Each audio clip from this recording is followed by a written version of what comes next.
This is my pride and joy. It's my house here. This is a fountain, and I've got two spitting frogs that spit water across into the fountain. And then the children, when they walk to school, they come this way and they go over the bridge and they go down. And then when they come home, they come this way. There's an anemometer on the roof, keeps track of the wind speed, because the spitting frogs, if it's real windy, the water kills the flowers. So on a mildly windy day, the frogs will go on and off, and on a very windy day, they shut off altogether. The fountain is controlled with a PLC. That's a programmable logic controller. On each side of my property, on both sides, there's birdhouses with reflectors, so as the children walk by, it turns the fountain on in either direction. And then I've got a water gauge here, and every year the flowers are different. I put different arrangements of flowers in. There's me. There's one of the spitting frogs. Now I've got a filter over here on either side of the post. You can't see it when you're looking from the street. It keeps the water, it keeps the spitting frogs. I had a lot of trouble with keeping the tips cleaned out, and those filters on either side do a pretty good job of keeping the tips clean. Here's shooting it again over at the fountain. Shoots over the top of the flowers. It's all recirculating water. I have fish in the pond. The children, when they come by, I'll ask them if they want to feed the fish, and if they do, I'll give them a little food so they can feed them. Now here we've got this is something I put in last year. It's kind of a fun thing for the kids. It says, please do not aggravate the alligator, and whatever you do, don't push the red button. Well, it's kind of funny because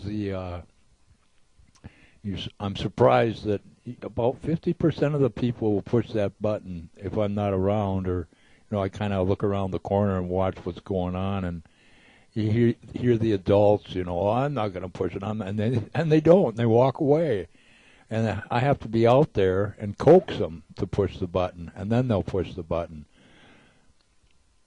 The birdhouses, there's one here, there's one over here. Actually, it's a reflector. Things are all different this year, but anyhow, we have trouble with ducks eating the fish and egrets eating the fish. They're a big white bird, have long legs, and they'll eat the big fish.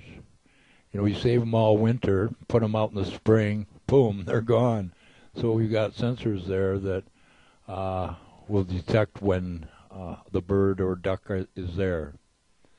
Here's what happens when the bird or duck come by. You see these little jets of water here? They shoot out and they scare it away. It works really good.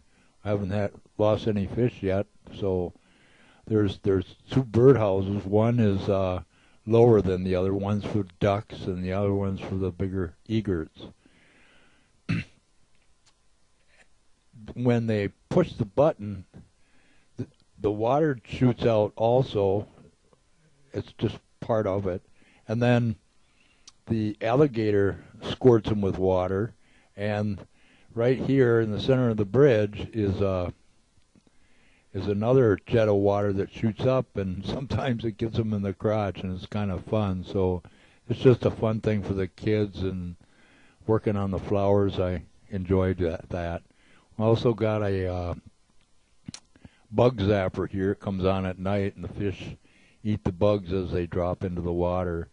I have a control system behind the my bushes so I can reach over there and easily turn stuff on and off.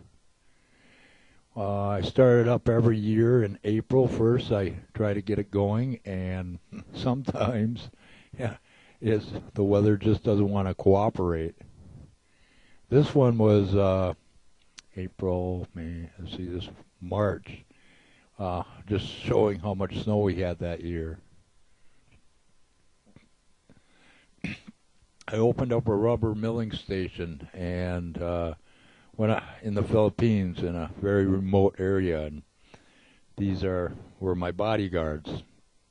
These two were police, and these two were military. I had guards around me all the time. It was a pretty unique deal. We leased a rubber milling station in the Philippines, and we'd buy this rubber. This is what your car tires look like. Not in the very beginning, but this is what we would buy from the farmers. We bought a truck and we hauled the rubber to the mill.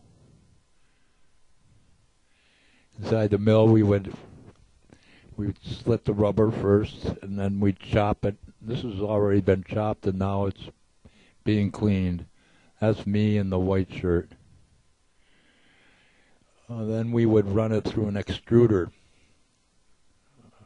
Just part of the process, and here's when it was coming out of the extruder. They would take it from the extruder and put it in these containers, and then we cooked the rubber. Here's rubber where we're putting it in containers so we could cook it. This stuff was really old stuff, really old, like built in the 1950s, but it still worked. And my background is in electrical, so it wasn't that difficult to try and figure out what was wrong, but this stuff was really old. There's an example of what it took to make the thing run. In fact, they had timers instead. Nowadays, we've got motors, we have centrifugal switches.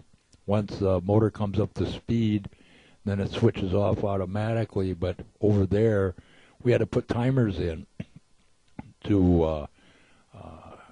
It would take, say, 15 seconds before the motor would be up to speed, so the timer would tell it that hopefully it was running to full speed. Then we would package the rubber when it was done. After it was cooked cooked to here. You know, I was really surprised when we did this that they were saying it's the best rubber that anybody out of any of the mills around was, because we were putting state-of-the-art sensors on it so we could keep track of the temperatures. Then I also invented a vacuum pouring station. This is just the prototype. The vacuum here would suck up the corn either out of a trailer, or I kept the corn in barrels. We had a corn burner in the basement. We'd heat the house with corn, dried kernel corn, and it was just an easier way to, instead of dipping a bucket down in here, it would vacuum it over here, and we had a little chute on here that we would open up a chute, and it would dump the corn into a 5-gallon bucket, and